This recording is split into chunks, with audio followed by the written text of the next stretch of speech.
Hi, welcome to another lawnfawn video. I'm Kara and today we're putting together a magic iris snow globe.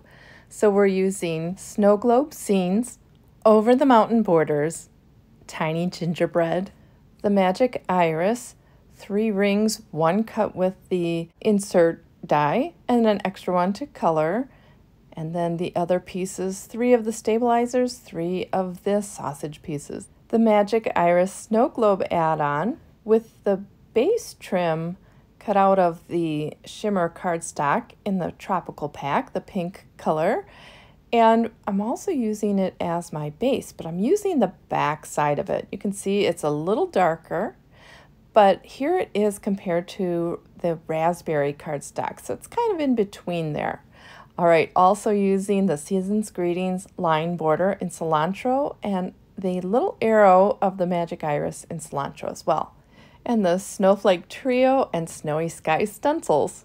So to start this out, I'm using the Snowflake Trio on my background and the Yeti ink. Now Yeti ink is a pigment ink, so it will sit on top of the paper so the white stays white and it needs a little time to dry. It has a very creamy consistency, so it's very easy to blend through the stencil.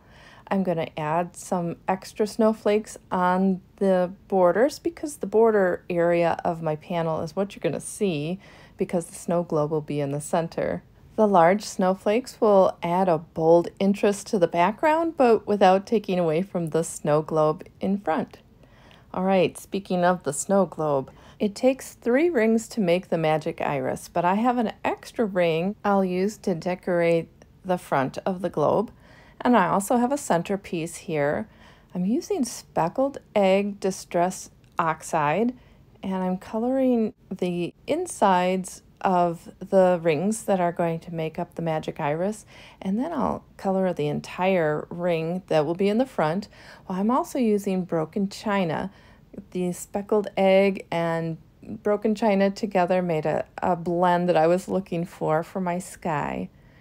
So here's the ring that will be in the front, and I will just blend all around it, and also that centerpiece because that's going to be seen through my iris.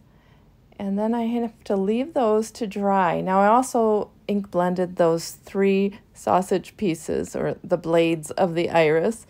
And now that they're dry, I'm going to use my Yeti ink again and put in some snow falling inside the globe. So I'm going to go through this twice. So I'm inking up or ink blending that white through the stencil. And then I decided I wanted some more snow. And what's really fun about this snowy stencil is you can just put it back down and it really gives kind of a dimensional look with the between the Yeti ink and all the little snowflakes on there. So here you can see it again.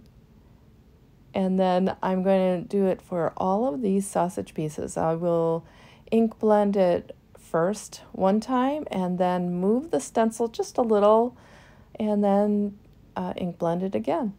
Well, while I wait for that pigment ink to dry, it's time to start stamping. So I have my MISTI and the images that I'm going to use on the snow globe. So I have that little scene with the gingerbread house and gingerbread man, and that's from the snow globe scenes. And I'm using jet black ink to ink all of these. But the little gingerbread people down at the bottom are from Tiny Gingerbread. And that tree is from the Over the Mountain Borders. Now there is a cookie tree in the Tiny Gingerbread, which would have been fun too, but I'm going to be using the Over the Mountain Borders, and so I wanted to use the trees that looked like those. All right, starting with some coloring, I'm finding shadows where I want for the white, and that's with a cool gray. And now I'm just going to fill in my gingerbread house and all the little gingerbread people. And these are small images, so I'm just filling everything in with my base color first, which is an E31. And I'll just show you this gingerbread man, and I kind of colored them all the same. I'm shading with an E13 and then also with an E15, and I wanted the teens because that's kind of a red-brown, but I didn't start with the base color being a teen. The E11 is kind of a pinky brown because it's the lighter of the red browns, and so I wanted to have a real brown base there. Now here's the E15 coming in, and I'm shading on the left and lower areas to kind of make it look like the light source is coming from the upper right. So that's just how I decided where to put these shadows. So under that frosting on the roof and by the door, I decided the door would be brown. I wasn't sure at first, so I left that white, but then I decided, yeah, it'll be brown. All right, just blending that all in together with my base color, which was the E31. And now I decided, because the shadows are a bit darker, I felt like the shadows of the white needed to be a little darker too, just to kind of match up. So I moved up to a C2, so cool gray 2. I had a 1 on there, but decided it needed to match up with the browns. I'm adding some RV04 to kind of match up with the background of the card that we inked those snowflakes on. And so into the candy and the heart. And then with an RV09, just going to shade a little bit, again on the left and the bottom. And then I'll use a YG07 to color in the rest of the candy and the little guy's scarf. And then I'm going to use the YG09 to shade those in. So just give a little curve to that scarf. And now for those trees, using those same YG colors, the 07 and 09, I'm going right under the lines in the trees so that it looks like there's snow on the tops of the trees and coming off the branches, but that you can see a little of the green inside. Now I can take all the coordinating dies and cut those out, and there they are. They're all set to go on the card. I cut more of the little gingerbread people than I needed. I wasn't sure how many I was going to use. All right, well, now that I have everybody ready, it's time to finish up the scene. So with the over the mountain borders, I'm lining up the hill line with the line of the snow on the snow globe scene, so that when the iris is open, it's one consistent line across.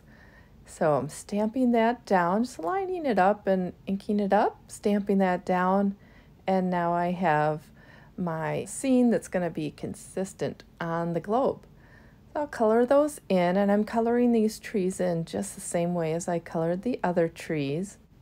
And then I'll cut it out with the coordinating die, and this will be the base of my snow globe. And here you can see how they kind of match up when the iris will be open. All right, well, it's time to put the magic iris together. I start by inserting the blades of the iris into those notches that were cut out in the one ring, and then make sure that they are all lined up around the ring. I'm using 3/16 inch glue dots, and that is as big as you want to go. Too big and the iris won't work. So use 3/16 inch size glue dots, and there's a little X on each of those blades to show you where to put them, and just laid another ring right on top. And then that's just going to be held together with those 3 glue dots.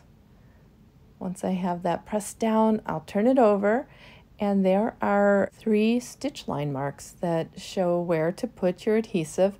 I'm using lawnfawn's double-sided tape. You can also use a tape runner for this. I took off the release paper, and now I can add the stabilizers. And I am putting them right up to the circle. They have a curve on the ends, and it goes right to the circle. All right, now I'm turning it over, and it's time to put the handle on. And again, I'm using some double-sided tape, and this is going to go right up to the curve as well. And it lines up with one of the stabilizers and makes a V on the bottom. And that's how you know it's in the right place. Just laying one more circle on top and then adding some more double-sided tape to my stabilizers, and then I'll take off that release paper and fold it over. Now with this, I'm not having the stabilizers go all the way to the curve. I'm just kind of putting them about the same distance away from the stitch line as the stitch line is from the circle. So it gives it room to move inside. You might be able to fold them up to the stitch line, just see what works for you. All right, I'm going to glue on the handle, and that's just a decorative piece because the handle is already on there. But then it has a little bit of stitching on it, and I've got the arrow cut out of cilantro cardstock, and I'm going to pop that in the center there. And the iris mechanism is all finished. So time to decorate. I am putting on some more double-sided tape. Again, you could use a tape runner for this, and just putting it all over the top. And then I'm going to lay my snowy scene onto the top. That's the decorative piece. Now I'm going to glue on the trim onto the base, and this is using the lawnfawn glue tube. And so put those on there. I really like this pink and blue and green color combination for Christmas. It's bright and cheerful and fun. I don't know, for me this time of year it gets very cold and snowy, and it's nice to just have something bright and cheerful. A little double-sided tape on the base, and then I'm going to set that onto my circle, and I'm deciding where it needs to be on the card by placing it on the panel. So do you have a favorite color combination for Christmas time? My living room is bright red, kind of a lime green, and aqua and cream. It used to be for Christmas burgundy, gold, and cream. So quite a difference, but yeah, I like to have a color scheme when it comes to Christmas time. On cards, anything goes. All right, adding some double-sided tape just to those 3 stabilizers on the back so that everything can move, and then some foam tape on the base so it's the same height as the iris. And now I will position it on my card. I could have put the center in first. That might have been a good idea before I pressed it all down, but I get away with it. It's okay. I've gotten very comfortable with ripping cards apart and putting them back together, so I've had a lot of practice with this. Well, all right, I glued the scene onto the circle, and I'll use a tape runner just to put some adhesive on the back of that, and then add that circle into my globe. Now it's just a little tight, so I pick up the globe itself at the top and just pop it in there, and it worked out just fine. All right, closes nice, and it's all set, except time for the little details. So I'm going to add in that shine from the globe onto the back, and just putting some liquid glue where those shine marks are and putting on those little pieces. Thankfully, I didn't lose those because those are the things I lose. So pop those in, and there they are. I'm adding some liquid glue to the Season's Greeting line border, and I'll pop that onto the base of my snow globe, and then find the apostrophe and the dot for the I so that I can glue those on. It's easiest if I put a little bit of glue right where I want it and then add the little piece, instead of putting the glue on the piece and then trying to get it down, because then if I kind of move it around, I don't have glue everywhere. All right, deciding where I want to have these little gingerbread people and an added tree, and that's what brings my scene out into the main part of the snow globe from the inside. Gluing all those little pieces down. And then I want to tuck the lines, the ends of the lines on my border back behind my panel, and that way it'll kind of stay where I want it to stay, and put a little glue on those lines and glue it down. And after that, I'm ready to add this panel to the note card.